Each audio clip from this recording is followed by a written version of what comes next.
agora sim. Viemos? Agora sim. Bom dia, meu amigo, seja bem-vindo. Beleza, e por aí, tudo bem? Tudo certo, e contigo? Beleza. Observando Agora, aí, o mercado não para de cair. Eduardo Vanin, tava na sua conta? Me parece que sim, né? Sim, sim, sim.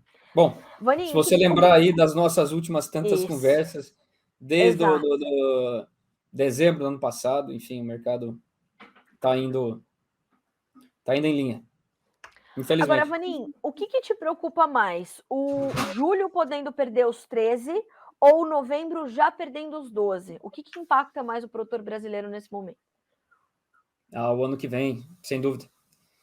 Até porque o produtor tá pouco vendido e muitos zero vendido, quer dizer, a média vai começar a ser feita aí, nesse nível, se começar a vender agora.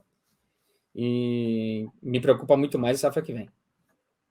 Vanin, como é que você tem visto essa movimentação acontecer? Ela pode continuar, inclusive, se intensificando? A gente pode ver. Ontem o Marcos Araújo esteve conosco falando sobre a possibilidade de termos preços com a confirmação de uma safra americana cheia, caminhando do jeito que está, os preços testando menos de $10 por bushel na Bolsa de Chicago. Uhum. O que o produtor pode fazer para se proteger dessa situação agora? É rever ali as suas estratégias de comercialização, começar a avançar um pouco mais, inclusive com as vendas já da safra nova? Sim, isso ele já deveria estar fazendo. A nossa recomendação base tem sido duas. Primeiro, você vender a soja que você ainda tem agora e compra em suma vista para o ano que vem. E já vende sua soja também para o ano que vem, você vai ter uma boa relação de troca. Comece por aí, fazendo o básico, dever de casa, relação de troca vai ficar melhor que o ano passado, então não tem por que você não fazer. Agora, e o resto, vamos viver no mercado. Eu sei que muitos não gostariam de estar vendendo nesse preço, mas a gente tem que viver o mercado. E o outro, e para essa parte que falta, que vai faltar para vender, compre um monte de put, que é o seguro de baixa, na Bolsa de Chicago. Por quê? Mais importante do que a safra, tamanho, etc. 122 milhões e 700 nem é uma safra grande, não é mesmo? O ano passado, nessa época, a safra também era de 123.700. Foi a primeira estimativa do USDA, Certo. safra americana. Igual. Só que o ponto eu sempre falo, não é isso que define. O ponto é o fluxo. Quem está vendendo? Quem vai vender e quem vai comprar? Esse é o ponto principal. Porque se lá em fevereiro do ano que vem os Estados Unidos chegar com um programa de exportação de 35 milhões de toneladas, é possível? Claro que é. Então, o mercado vai concluir, puxa, daqui para frente, o ritmo de venda vai ser ainda menor, porque você vai ter a safra brasileira entrando. E não tem como os Estados Unidos competir com a gente. A não ser que a nossa safra quebre, mas partindo do ponto que vamos ter um estoque de passagem grande e uma safra normal, não tem como os Estados Unidos vender durante a nossa safra. Portanto, aí vai ser uma questão de tempo para que o mercado comece a reduzir as estimativas de exportação para os Estados Unidos, que o USDA colocou em 53.500, e, claro, aí os Estados Unidos vai ficar com estoque cada vez maior e o bushel cada vez mais baixo. Vanin, o que pesa agora sobre o mercado é essencialmente essas estimativas de uma recomposição muito robusta, muito consistente da oferta, ou as preocupações com a economia global, com a demanda chinesa, elas nesse momento também exercem um peso agressivo sobre as cotações? Nem uma coisa nem outra, Carla. E isso a China vai continuar comprando, pode ser um programa o USDA falou em 100 milhões e tal, que seria recorde. O ponto esse é o ponto, o comportamento dos prêmios, porque é o prêmio que define quem é que está vendendo. E aí, então, nós temos que ir por essa lógica. E aí, o Brasil, segundo o que está acontecendo agora, então o Brasil vai continuar vendendo mais do que os Estados Unidos. E isso vai acabar colocando o programa americano dentro de uma janela muito curta, muito Certo. estreita. e aí não vai conseguir vender muito. E isso vai acabar definindo para onde vai a Bolsa de Chicago. É claro que se a demanda chinesa surpreender e começar a ficar muito grande, mas não tem nada que mostre isso, então daí nós vamos... aí pode abocanhar a safra brasileira e a safra americana. Mas isso eu diria que é uma chance muito baixa de acontecer. Ivani, se a gente já está tendo problemas com a nossa logística, com uma safra de 154 milhões de toneladas, se a gente alcançar todo esse potencial produtivo que o USA está esperando, de 163 milhões para a nossa nova temporada, aí vai ser mais um baque para a nossa estrutura já estrangulada. O que é mais engraçado é o seguinte, como daí muitos, enfim, ou analista ou produtor, aí contesta o número 163. Só que é o seguinte, é o número do USDA. Faz sentido? Faz. Se você perguntar para todos os produtores, e a gente tem uma boa amostra, ninguém fala em redução. Ninguém fala. Sim. Todos falam, poxa, eu tenho um contrato aqui de abertura diária, eu vou ter que fazer. Talvez se o preço cair mais, aí muda. Na minha opinião, se o preço cair mais R$15 por saca para a safra nova, quer dizer, em várias regiões, R$100 a saca ou até menos, aí eu acho que sim. Aí o USDA pode começar a considerar, não, opa, peraí, a área brasileira não vai crescer 2 milhões de hectares como eu estou achando. Vai ser um crescimento menor ou nem vai ter crescimento. Sim. Mas ainda no preço que está e na relação histórica e na relação de troca, que é mais barata que o ano passado, eu não vejo redução de área. Na verdade, o contrário, eu vejo crescimento, talvez não de 2 milhões de hectares, mas tem crescimento sim. Agora, como é que você avalia esse momento para o produtor brasileiro, Vanim? Porque ele, é o que você falou, ele já deveria estar avançando com as vendas da safra 23, 24, tem um volume considerável de soja ainda 22, 23 para manejar, ele ainda consegue respirar fundo, olhar para esse mercado, como você falou, tem que viver o mercado porque ele está aí. É esse o mercado que ele tem. E ele consegue olhar para isso e ainda fazer uma renda, fazer uma margem saudável. Claro que não é a mesma margem dos últimos 2, 3 anos, porque não há nada que só suba, né, Vani? Isso aí. Não, dá para fazer margem. Nas nossas contas aí, alguma coisa perto de 30%, 25%. É uma margem histórica, não é ruim, não. Em termos de valores absolutos, $300, 350 por hectare. E depois ele vai ter a safrinha para também aumentar um pouco. Se bem que safrinha parece que está pior que a soja. Mas é isso aí, tem que viver o mercado. Tem anos de fartura, anos que vai muito bem, tem anos que não vai muito bem. Mas o que a minha recomendação para o produtor, como se eu fosse um médico, né, falando lá para quem está com uma saúde não muito boa, não piore a situação, não piore. Se o teu problema é pressão alta, então para de comer sal. É a primeira coisa que você tem que fazer. Sim. Então, não piore a situação. A gente está vendo vários produtores pegando dinheiro a 19% ao ano. Maluquice total. Isso só vai piorar a situação. Quanto que a soja tem que subir para você pelo menos pagar esse empréstimo? Aqui no Paraná tem que subir R$30, 25 pelo menos. Então, imagina o tamanho da mudança para a soja mudar de patamar, subir R$25. Seja pelo bushel, seja pelo câmbio. Tem que acontecer algo realmente muito fora do cenário que hoje a gente tem. Vaninho, o Paulo Carvalho pergunta para ti assim, tem como esperar mercado climático dos Estados Unidos? Olha, eu gosto de colocar essa situação sempre em duas partes. Como se fosse 2 tempos de uma partida de futebol. Primeiro tempo, tomamos de 4-0, tá bom? 4-0, entramos no vestiário de cabeça baixa. O que é esse 4-0? É o plantio. Como eu sempre falo, não é a produtividade que define, é a área plantada. E a área plantada é definida agora em maio e junho. Maio para o milho, maio, junho para a soja. E foi tudo muito bem. Está indo tudo muito bem. Portanto, o fator redução de área não vai ter. Talvez na Dakota do Norte, onde muito provavelmente está plantado um pouquinho, o preço já não é tão bom, possibilidade de queda na produtividade é alta, ali ele vai reduzir. Mas, de resto, não, isso não vai acontecer. Então é isso. Primeiro tempo, já tomamos de 4-0. Segundo tempo, será que a gente faz uns 2? Vamos ver. Que aí é produtividade, é julho e agosto.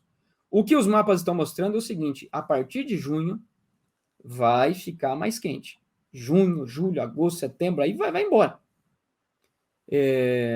Podemos dizer que isso já é o El Niño? Já, eu acho que sim. Eu não sou meteorologista, portanto posso falar aqui sem o risco de errar. Agora, porque várias regiões estão mais quentes, a Europa está mais quente, a Ásia toda está quente, a Austrália já está mais quente, já é meio que os sinais aí do El Niño que não está confirmado, mas se você pegar o crescimento da temperatura na superfície do Pacífico, saiu de -1 final de janeiro, agora já está em +0,5. E não para de subir, todo dia subindo. Então, esse segundo tempo é a produtividade. Se você pegar o histórico, quanto que os Estados Unidos quebram na soja por causa de julho, agosto, quente e seco? É pouco. Para a soja é pouco. 2012 está aí para provar. Aliás, o ano passado está aí para provar também. Foi bem quente, você lembra, né? Sim. Bem quente, bem seco, não quebrou. Quebrou 2 bushels da maior estimativa de produtividade que o USDA trouxe. E você chamava a nossa atenção, né, Vanin, nos últimos meses, para essa necessidade de a gente acompanhar o relatório de maio para entender se vinha mesmo manutenção diária para a soja, como vinha e o entendimento e o acompanhamento desse mês de maio, para a gente saber como de fato essa área se estabelece entre soja e milho, e me parece que realmente não vem grande mudança, também como você sinalizou por aqui, né? Como o plantio tá rápido, e lá ali por abril, início de abril, ali pelo dia 10, antes do bushel começar a cair, porque o bushel começou a cair, se você pegar no gráfico, dia 18 de abril. Então os solos já estavam quentes. Em todo o meio oeste. Então isso já mostrava que o produtor americano... Então, todo mundo tem Twitter aí, vários produtores americanos falando, nossa, vou começar muito mais cedo que o normal, comemorando, porque daí a produtividade pode ser maior. Então é isso. O primeiro tempo tomamos de 4-0. Segundo tempo, vamos ver. Tem uma possibilidade de a gente fazer uns 2? Acho que tem. Por causa do clima, os mapas já mostrando que vai ser mais quente todos os meses daqui para frente. E também com menos chuvas. Para o milho, daí pode ser diferente, porque o milho, né, a gente sabe, sente mais. É uma planta que não tolera noites quentes, por exemplo. No ano passado, por exemplo, as noites no meio oeste, na média histórica, é 23 graus no máximo. No ano passado, várias noites acima de 26 graus. Aí a planta não rende tanto. Então o milho pode ter uma produtividade menor. Só que o colchão é a área. Poxa, a área do milho é maior. Caindo um pouco a produtividade, uma coisa compensa a outra. Talvez não dê o recorde que o USDA está falando aí de safra de milho, mas tomara que não dê também, porque os Estados Unidos não está conseguindo vender nada. Imagina o estoque americano, se a safra realmente for de 387 milhões, que o USDA está estimando aí, se não me engano, e com o pouquíssimo vendido que os Estados Unidos têm, e com a dificuldade que vai ter de vender. Vocês têm que lembrar o seguinte, os Estados Unidos nunca foi um grande exportador de milho nos últimos 10 anos. Só foi grande exportador em 2 situações. Uma, todo mundo ficou caro. Aí os Estados Unidos vende. Ou lá em 2021, quando a China entrou, surpreendendo todo mundo, saiu de 7,5 milhões de importação para 30. Aí mudou o cenário. Sim. Então, veja, os Estados Unidos não é um milho barato. Não é porque o mercado interno é muito grande, é muito consumidor, e o produtor americano ele confia muito no mercado deles. Depende muito menos da exportação. tá muito travada a comercialização da safra 23/24, tanto para soja quanto para milho dos americanos, né, Vanin? Nossa, demais. Se você pegar o da soja, não vendeu nem 2 milhões ainda. No ano passado já era 11.200 por aí. Então realmente vai começar muito devagar. Assim, para os 53,5 que o USDA colocou na planilha dele, para a temporada que vem, pelo menos os Estados Unidos tem que virar agosto para setembro com 20 milhões. Está com 2. Então tem que vender 18 ainda. Nós temos 18 semanas. Tem que vender 1 milhão por semana. Não vai. Não vai porque a soja brasileira é muito mais barata, a China não. Porque se você pega a curva do flat price, Chicago Premium, posto China, então você vai ver que a China sai de uma soja de $525, que é o embarque junho agora, para uma soja de $570, que é o embarque outubro e novembro. Então, veja que o incentivo para você alongar as compras é muito baixo. Não tem. Não tem. O ano passado, por que vendeu 11.200? Primeiro, porque o Brasil não tinha soja. Quebra de safra. Tá. E segundo e mais importante, era o contrário. Você tinha uma safra velha cara e uma safra nova barata. Então, daí aí faz sentido você alongar. Agora, para comprar soja aqui no Brasil, está numa condição melhor ainda, então. Seguimos só mais para junho, esse é um ponto importante também, bem importante. A soja brasileira já ficou muito cara. Se você comparar o embarque com o embarque outubro nos Estados Unidos, o Brasil já é mais caro. Meu Deus. Portanto, a leitura que o chinês faz é: compre o menos possível em setembro no Brasil. E vamos esperar a soja americana. Tem saído algumas coisinhas aí de soja de compra nos Estados Unidos para outubro e novembro. Tem saído, mas muito pouco ainda. Mas o ponto a soja brasileira ficou cara em relação à soja americana, comparando setembro com outubro. Isso por conta da melhora dos prêmios por aqui, Vanin? Exatamente. O prêmio nos Estados Unidos caiu e o prêmio no Brasil disparou. Aí essa diferença que era favorável ao Brasil, hoje é favorável aos Estados Unidos. Essa disparada foi reflexo de uma melhora, de fato, do nosso fluxo de escoamento melhor? A ANEC está estimando volumes recordes para serem embarcados não só de soja em grão, mas de farelo também, né, Vanin? Para maio. Não é melhora, não. Se você pegar os dados da SESEX, eu sempre falo para todos, ele não conta a verdade, porque tem muito atraso. Você tem que pegar o line-up. O line-up mostra para nós o seguinte, que o embarque em abril ficou devendo, o embarque em maio está devendo, nós estamos devendo ainda 3 milhões de toneladas para chegar em 95 milhões, que é o mínimo que nós temos que chegar para não virar com estoque enorme. Então, estamos 3 milhões devendo. E está atrasado e agora vai entrar o milho. Então, não vai melhorar. Não vai melhorar. O de farelo, tá michuruca também. Se você pegar o Brasil, aumentou 2 milhões de esmagamento e não aumentou nada de exportação.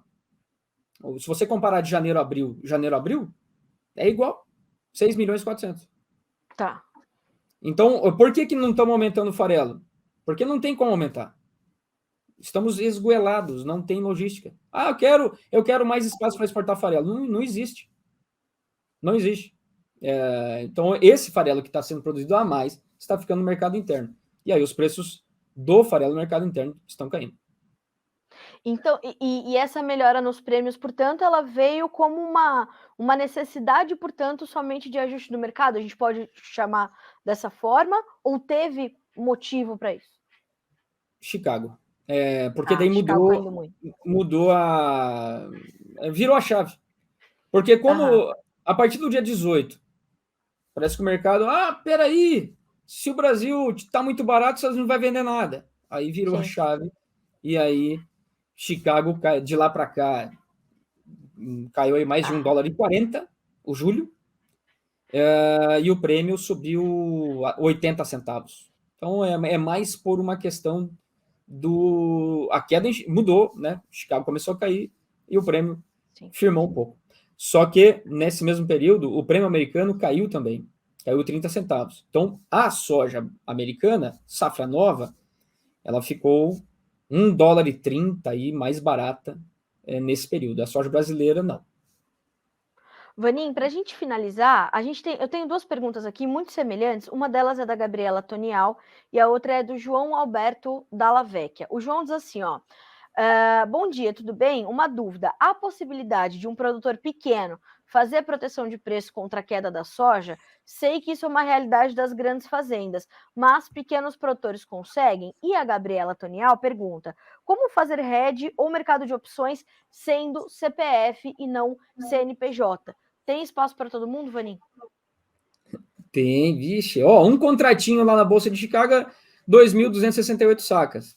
Imagino que cabe aí no bolso de todos. Então, não tem tamanho, não. É muito fácil. Abre conta, é de graça, envia dólares. Você vai lá no Banco do Brasil, qualquer banco que você tem aí, o Sicredi, e aí o gerente seu vai ter que entender ali dos mecanismos do banco, né, os caminhos para mandar dinheiro para sua conta lá em Chicago. Chegou lá, faz negócio. Não tem tamanho, não. É muito fácil, muito simples. Nós, a Greenvest, nós fazemos isso há 25 anos. Só há pouco tempo também, né, Vanim? É pouco tempo. E com produtores de tudo que é tamanho. E Tem dá para vou até falar, tem um produtor amigo nosso, hoje é amigo, ele planta 30 hectares lá no Rio Grande do Sul e ele faz há 15 anos os seus buchelzinhos aí com a gente. Oh, graças a Deus, né? Que a gente tenha milhares desses produtores no Brasil. E dá para fazer isso sendo CPF e não CNPJ, Vanim? Sim, é até Dá para mais fazer. fácil. Tá bom? É até mais fácil para você abrir Pois conta é. lá na Bolsa de Chicago, sendo produtor. Então você é classificado como hedger e aí é menos, enfim, menos burocrático.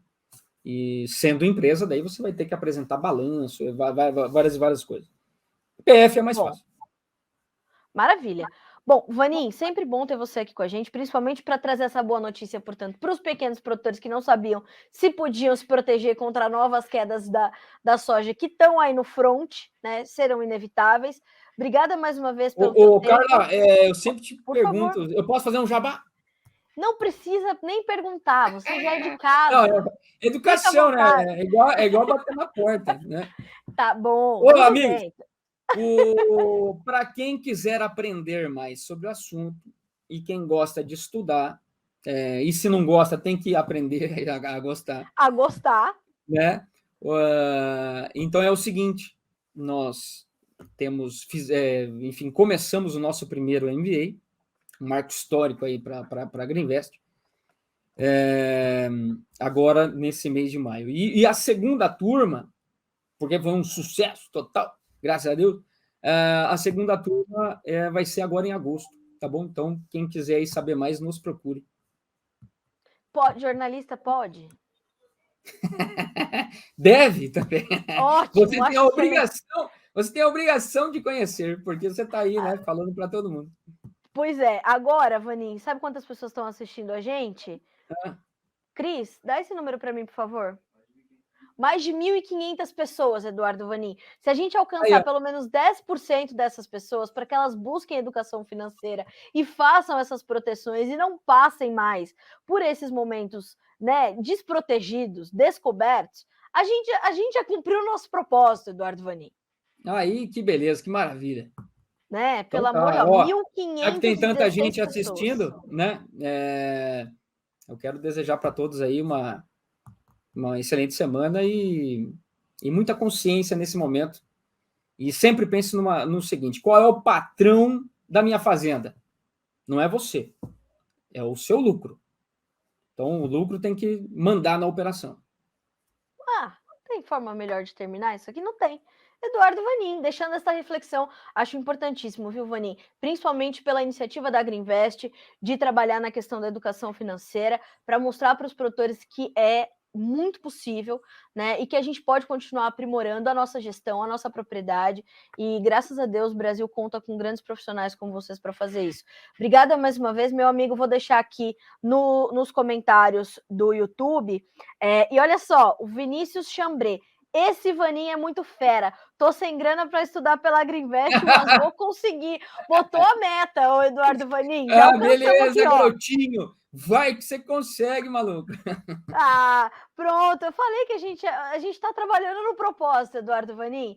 Achei fenomenal. Ó, e o Gil Costa diz assim, em defesa da renda do produtor brasileiro. Obrigado. É por aí que a gente trabalha mesmo, né, Eduardo Vanin? É isso aí, isso aí. Pô, o produtor com renda e feliz e confiante, tudo anda. Ó, a que Daniela... assim, você está em Campinas, né, Carlos? Sim. Tá. Bom, então você está mais para o interior do que para a capital. Mas quando você vai para uma capital igual São Paulo, Rio, sei lá, Belo Horizonte, as pessoas têm pouca consciência da importância do agro no interior. Porque se o agro vai mal, tudo para. Até o Lava Jato para. Então, é muito importante. É uma bicicleta, né, Vaninho? A agricultura não pode parar, né?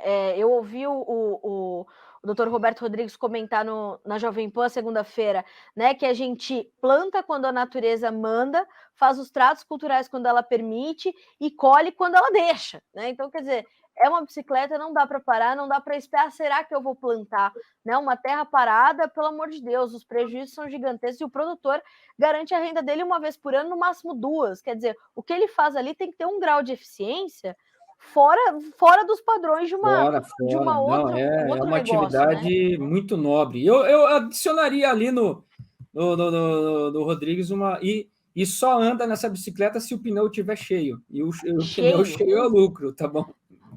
Ô, gente, vocês estão perguntando para nós aqui, ó, sobre o contato da Agriinvest. Eu deixei para vocês aqui, ó, o @Agriinvest no Instagram. Ali tem um link na bio deles, onde tem todas as informações de todos os cursos, né, Vanin? Vocês podem entrar em contato com eles ali, que é um time fera que vai te receber, te dar todas as informações. @Agriinvest. É isso aí, maravilha. É isso. Vanin, obrigada mais uma vez, boa semana para você, bom trabalho, muitos alunos para a Agriinvest, mais produtores brasileiros garantindo a sua renda, né? Graças a Deus. Obrigada, Vanin. Muito obrigado, Carla. Obrigado ao time aí também, tá bom? Grande abraço. Obrigada. Boa semana. Um abraço. Até mais. Obrigada. Tchau, tchau. Até mais. Tchau, tchau.